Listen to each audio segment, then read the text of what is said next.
The crystal champagne flute shattered on the Italian marble, a symphony of breaking glass swallowed by my daughter-in-law's gasp.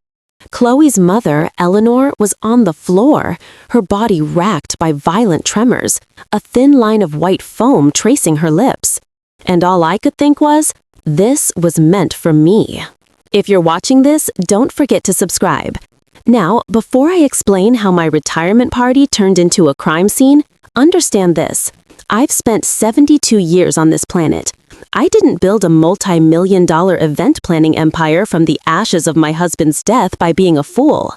When someone tries to poison you at your own celebration, you notice, especially when that someone has been looking at your bank statements with the hunger of a vulture circling its next meal. 2 hours earlier, my waterfront home had been buzzing with laughter and congratulatory cheers. I just sold Aura Events, the company I'd built from a one-woman show into an industry leader, for a cool $25 million, not bad for a widow who started with nothing. Liam, my son, had insisted on hosting. "Mom, you need to celebrate this," he'd said, his earnest green eyes so like his father's, pleading with me. "Let Chloe handle all the details. You just relax and enjoy." I should have been suspicious the moment Chloe volunteered.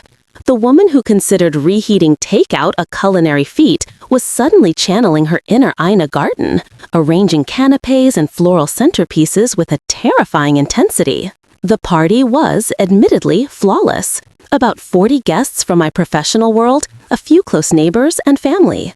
Chloe had even hired a string quartet. "Only the best for you, Vivian," she'd gushed, her hand, adorned with a diamond ring that cost more than my first car, squeezing my arm. I was discussing market volatility with my former CFO when I saw it. Chloe, hovering near the vintage champagne tower, her eyes darting around the room before she slipped a small amber-colored vial from her clutch. My blood turned to ice as I watched her empty its contents into a single, specific flute, the one with the delicate, twisted stem my late husband had given me. A rational person would have screamed, called the police, confronted her. But 72 years teaches you that the best way to trap a spider is to let it believe it has caught the fly. So I smiled, nodded at my CFO's monologue, and watched. Chloe picked up the poisoned glass and glided toward me, her face a masterpiece of feigned concern. "Vivian, you look pale," she cooed, offering me the flute. "Here, this will perk you up. You've earned it." I took the glass, thanked her with a warmth I didn't feel, and waited. 10 minutes later, as Chloe was loudly admiring her new emerald tennis bracelet with a neighbor, I saw my chance. Eleanor, looking a bit lost without a drink, was standing nearby. I quietly switched my glass with the one nearest her purse. Eleanor had always been pleasantly absent-minded. She grabbed the flute without a second thought, taking a generous sip. Within minutes, she was complimenting the champagne's unique botanical notes. The rest, as they say, happened rather quickly. I knelt beside Eleanor as Chloe began screaming for someone to call 911. Her performance of horrified daughter was almost convincing. Almost. The problem with being a would-be murderer is that genuine terror and feigned panic look very different when you know what to watch for. "What happened?" demanded, pushing through the crowd. His face was ashen, but I caught it, a fleeting electric glance exchanged with Chloe that lasted a heartbeat too long. "I don't know," Chloe sobbed, clutching my arm. "She just collapsed." As the paramedics loaded an unconscious but stable Eleanor onto a stretcher, I studied my son. 35 years of motherhood had taught me to read his micro-expressions. Right now, he looked like a man watching his entire world, his carefully laid plans, crumble before his eyes. "I'll follow in my car," I announced. Liam stepped forward quickly. "Mom, no, you should stay, rest, we'll handle this." "How thoughtful. Keep the target contained while they assess the damage." "Nonsense," I said firmly, grabbing my purse. "Eleanor's family. I'm coming." As I drove to St. Mary's Hospital, my hands were steady on the wheel. The game was afoot, and they had no idea the old woman they were trying to eliminate had just decided to play. She switched the glasses and saved her own life, but now her son and daughter-in-law's deadly scheme is unraveling. At the hospital, the doctor reveals a chilling detail about the poison used, one that suggests this was no impulsive act, but a cold, calculated plan. What will Vivian do when she realizes the depth of their betrayal? The fluorescent lights of the hospital waiting room hummed like a swarm of angry bees. Chloe paced, her designer heels clicking a frantic rhythm on the linoleum. Liam sat rigidly, his phone buzzing with ignored texts.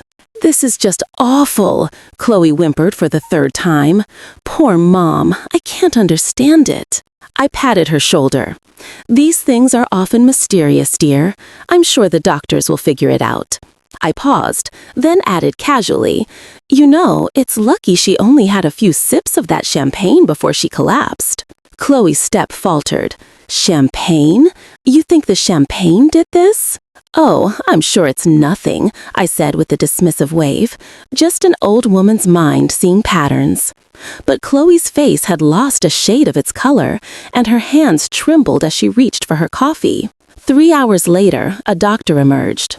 Eleanor was stable, but would need to stay overnight. "The tests were inconclusive," he said, "but her system is clearing the toxin." He mentioned something about dialysis-like compounds, specific enough to sound like someone had done their homework on poisons derived from common garden plants. As we left, Liam walked me to my car. "Mom, maybe you should stay with us tonight. After everything, I'd feel better if you weren't alone." How considerate. A grieving, disoriented widow, perhaps taking a sleeping pill? So easy for an elderly woman to have a tragic accidental overdose. "That's sweet, Liam, but I'll be fine. I have that new security system, remember?" I kissed his cheek, watching in the rearview mirror as they launched into a heated, whispered argument in the parking lot. Back home, I poured a glass of champagne from a sealed bottle, and we treated to my study.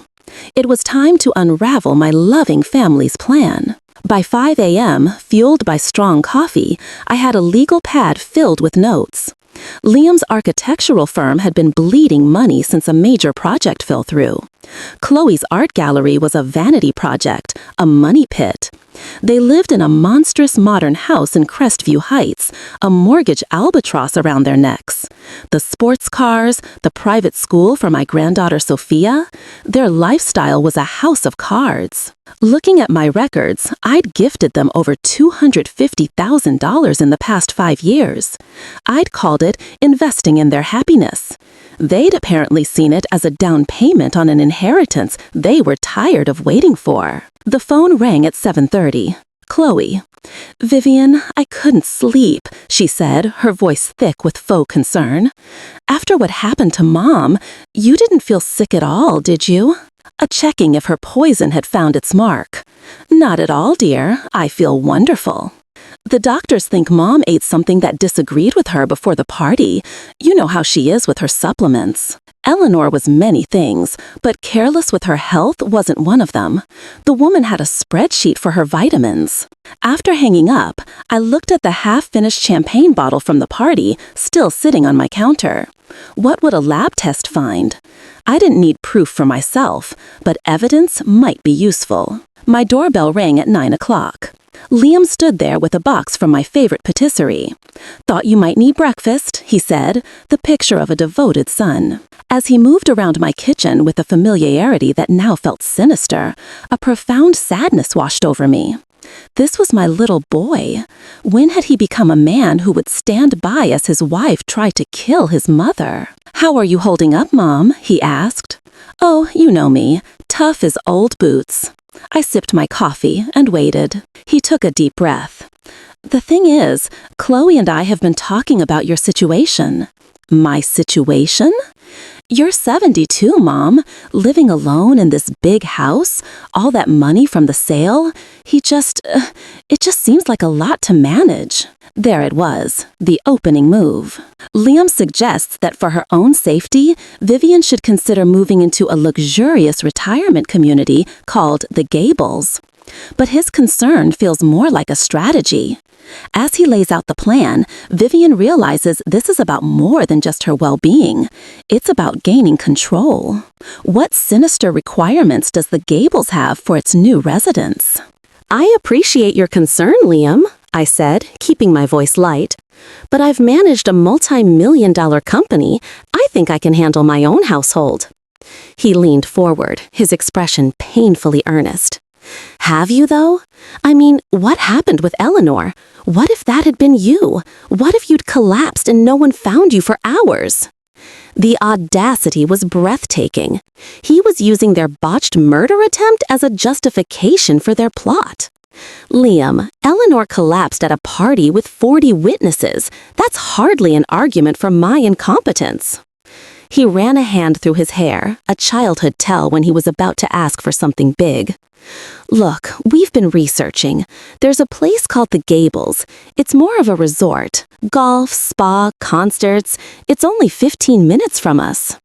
He showed me a glossy brochure on his phone. Smiling seniors played chess and swam in a pristine pool. They looked placid, docile, medicated. The only thing is, he continued, there's a waiting list, but for a fast-tracked move, you'd need to pay the full entrance fee up front. It's $450,000, covers everything for life. $450,000? A significant dent in my liquid assets. And once I was tucked away in the Gables, who would hold the power of attorney?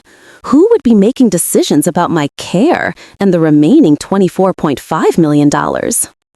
It sounds comprehensive, I said. I'll think about it. Of course, maybe we can tour it next week. After he left, I didn't waste a moment. I called my attorney, Arthur Reed. He'd been my legal bedrock for 25 years, a sharp, unflappable man in his 60s. His office was a sanctuary of dark wood and legal precedent. Tell me everything, Vivian, he said, steepling his fingers. I did. The party, the vial, the switch, Liam's visit, the Gables. You're certain? Arthur asked, his face grim. As certain as I'm sitting here. The problem is proof, he mused. She could claim it was a supplement. Without the champagne, it's her word against yours, and even with poison, they could spin it. He leaned forward. Vivian, if they're this desperate, they'll try other avenues, legal challenges to your competency. The Gables, I whispered, the pieces locking into place. Get me isolated, surrounded by doctors who, for the right price, might document confusion. Exactly. So we build a fortress. Arthur opened a file drawer. First, a full geriatric psychiatric evaluation to document your sharp mental state. Then we restructure everything. Trusts that are litigation-proof, medical directives that name me as your primary healthcare proxy, financial triggers that alert my office if anyone so much as sniffs at your accounts. We spent 2 hours designing my legal defense. It was elegant and brutal. There's one more thing, Arthur said as I stood to leave. Your safety. If they tried once. I thought of Liam's offer to have me stay over. A sedative to help me sleep. So easy to take too many. A cold shiver ran down my spine. What do you recommend? Security. Cameras, motion sensors, a panic button. I'll send a team today. Driving home, I felt a new vigilance, studying every car in my mirror. My phone rang. Chloe. Vivian, Mom's home from the hospital. She's doing better, though her memory is fuzzy about that night. How convenient. I'd love to visit her. Oh, she's not up for visitors yet, Chloe said, a little too quickly. After hanging up, I sat in my car, looking at my beautiful, besieged home. The security vans were already arriving. The battle lines were drawn. The security technicians had just left when my doorbell rang again. Through the new monitor, I saw Eleanor Peterson on my porch, looking pale but resolute. Vivian, we need to talk, she said, her voice steady. It's about the other night. I ushered her in and made tea. She looked tired, but her eyes were clear and sharp. Chloe told me I had a bad reaction to a new supplement, Eleanor began, settling into an armchair. But I don't take any new supplements. I haven't for years. My pulse quickened. What do you remember, Eleanor? Everything. The champagne tasted bitter, metallic, and I remember seeing Chloe at the drinks table earlier. She had a small glass bottle, the kind with a dropper. My breath caught. An essential oil bottle? Yes, exactly. Eleanor's hands shook as she set her cup down. Vivian, I think my daughter tried to poison you. The air left the room. Why would you think that? Because for months, it's all she's talked about. Your money, how unfair it is that you have so much while they're drowning, how much easier life would be if you were gone. She met my gaze, her own filled with a terrible clarity. Last month, she asked me if I thought you'd updated your will recently. The final piece of the puzzle clicked into place. They hadn't just seen an opportunity, they'd been planning this for months. I made a decision. Eleanor, I saw Chloe put something in my glass. I switched our drinks deliberately. The color drained from her face, leaving her parchment pale. She tried to kill you, and I almost died instead. We sat in the heavy silence of that truth. What are you going to do? She whispered. I'm going to give them exactly what they want, I said, just not in the way they expect. After Eleanor left, fortified by our new alliance, I made another call to an old friend from my corporate days, Isabel Rossi, who ran a discreet private investigation firm. Vivian Wilson, Isabel's smoky voice came through the phone. I heard about the sale. Congratulations. Thank you, Isabel. I need a favor, a personal one. I took a deep breath. I need everything on my son's finances. Everything. There was a pause. Vivian, are you sure? I've never been more sure. Give me 48 hours. While Isabel worked, I set my trap. I called Liam and asked him to meet me at our old favorite bistro. He arrived jittery, checking his phone. You sounded serious on the phone, Mom. Is everything okay? I've been thinking, I began, watching his face carefully, about what you and Chloe said, about my safety, my future, and I think you're right. It's time for a change. His entire demeanor brightened. That's great to hear. I've been looking at the Gables. I called them this morning. They have an opening, but I need to decide by Friday and pay the fee to secure it. Liam could barely contain his excitement. That's no problem, right? With the sale? Of course. It's just a big step. I was hoping you and Chloe could help me with the paperwork. Make sure I'm not missing anything. Absolutely. We'd be happy to. His smile was triumphant. There is one thing, I added casually. The facility requires a power of attorney on file. I'd like you to be mine. The eagerness in his eyes was a physical pain in my chest. Of course, Mom. Anything you need. He thought he was herding me into a corner. He had no idea he was walking directly into my snare. Vivian has laid the bait, and Liam has taken it without hesitation. The next day, Isabel delivers her report, and the findings are even more shocking than Vivian feared. The investigation uncovers a secret life insurance policy and payments to a specific doctor, revealing the terrifying scope of their plan. What is the final damning piece of evidence Vivian will use to turn their scheme against them? Isabel's report arrived via encrypted email Thursday morning. I read it with a growing, cold fury. They're drowning, Vivian, Isabel had said over the phone. The house has been refinanced to the hilt.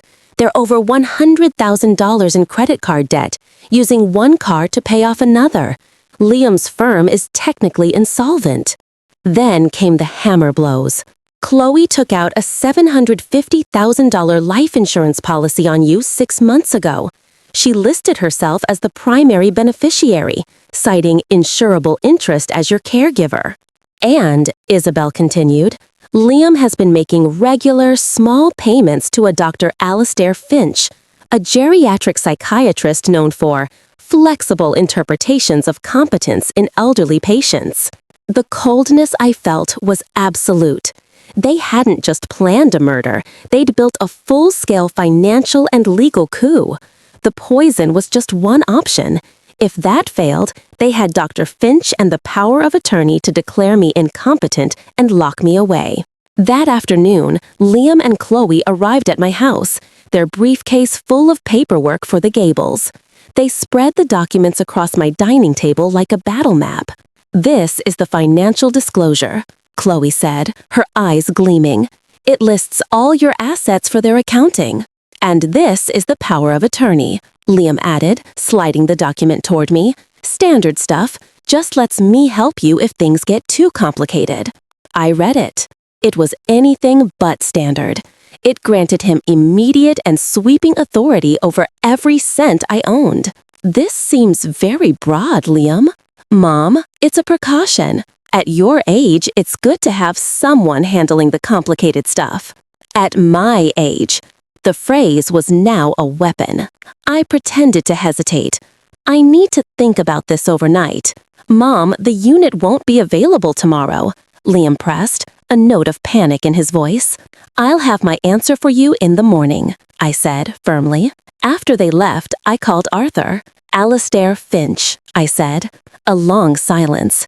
He has a reputation for being amenable to families who want an elderly relative declared incompetent. Set the final piece, Arthur. I need it by tomorrow. Friday morning was overcast, the sky a sheet of gray wool. Liam and Chloe arrived at 9 a.m., dressed for a closing. Have you decided, Mom? Liam asked, barely containing his excitement. I have. I presented the signed and notarized papers for the Gables and the power of attorney. I think you're right. It's time. Chloe actually clapped her hands softly. Oh, Vivian, you won't regret this. For the next hour, I played my part, providing account numbers as Chloe typed furiously on her laptop. They were giddy, exchanging triumphant looks. There's just one more thing, I said. My attorney needs me to sign some final tax documents. He should be here any moment. As if on cue, the doorbell rang. But it wasn't Arthur Reed. Mrs. Wilson, I'm Detective Maria Flores. This is my partner. We need to speak with you about a suspected poisoning at your residence earlier this week. Liam shot to his feet. Poisoning? That was a medical episode. According to the hospital's toxicology report, Mrs. Peterson ingested a lethal dose of aconite, also known as monkshood. It was found in high concentration in the specific champagne glass witnesses say was intended for you, Mrs. Wilson. Chloe's face was a mask of terror. This is insane, I asked quietly. Detective, please show them the insurance document. The detective produced another paper.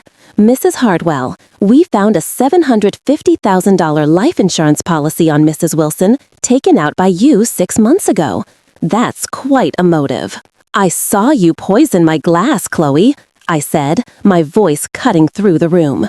You knew? You knew and you let us? He looked at the signed power of attorney in his hand. Jessica Hartwell, you're under arrest for attempted murder. As they handcuffed her, she spat at me. You vicious old witch. Actually, I said, I'm the one who's still alive. With Chloe arrested and Liam in shock, Vivian believes the nightmare is over. But as the police lead her daughter-in-law away, Liam makes a desperate confession that implicates him deeper than she thought. What does she reveal that forces Vivian to confront the most painful truth of all? The door closed behind Detective Flores and a shrieking Chloe, leaving a deafening silence in its wake. Liam stood amidst the ruins of their plan, the power of attorney papers fluttering from his numb fingers to the floor. She said it was just about getting you somewhere safe, he whispered, his voice breaking. That you were becoming forgetful. She convinced me you needed protection, and the money was part of that protection. He sank onto the sofa, his face in his hands. We're drowning, Mom. The business, the debt. She said if something happened to you naturally, we could start over. She never said anything about that. I thought we were just planning for the inevitable, he sobbed. How convenient that the inevitable needed a nudge, I said, my heart a block of ice in my chest. Liam, show me your phone, your texts with Chloe from this week. He hesitated, then handed it over. I scrolled, my heart sinking with each message. Liam, did you talk to Mom about the Gables? Chloe, yes, she's considering it. Liam, the sooner the better. She's been asking about our finances. Chloe, don't worry. After tomorrow night, she'll be begging us to take care of her. What's tomorrow night? Trust me, by Sunday, she'll be completely compliant. I handed the phone back. You knew.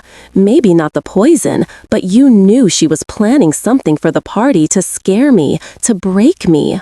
His shoulder sagged in defeat. I thought, maybe a staged break-in, something to make you feel unsafe living alone, not murder. The casualness of his confession chilled me to the bone. My son had been willing to terrorize his own mother for money. Liam, there's more. The payments to Dr. Finch. You were planning to have me declared incompetent from the start. It was a backup plan, only if you refused to cooperate. Cooperate with what? Giving you my money? The truth hung, ugly and final, between us. The power of attorney you hold, it's a fake. Arthur prepared it. It grants you control over an account containing $1. My real assets are locked in trusts you can't touch. My new will leaves you a modest annuity. If you're convicted as an accomplice, you'll lose even that. He stared at me, his eyes wide with shock and betrayal. You've ruined my life. No, Liam, you ruined your own.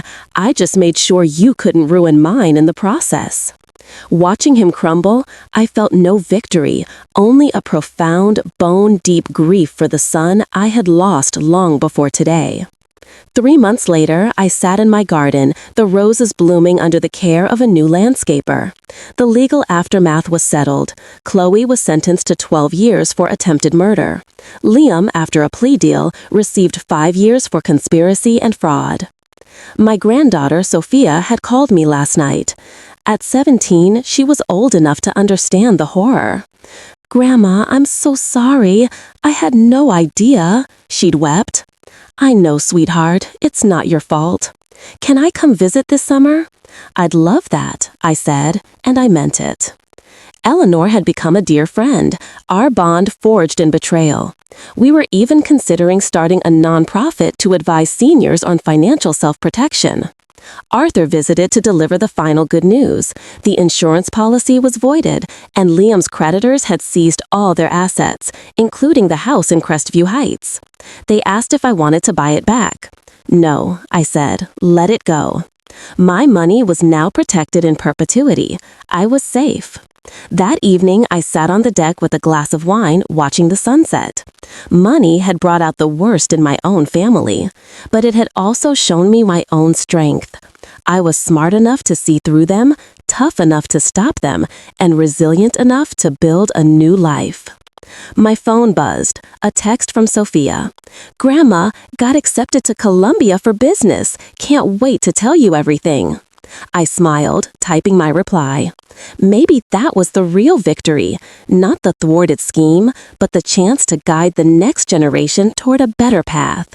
Sophia will learn that wealth is a tool, not a trophy, and that family should be your fortress, not your foe.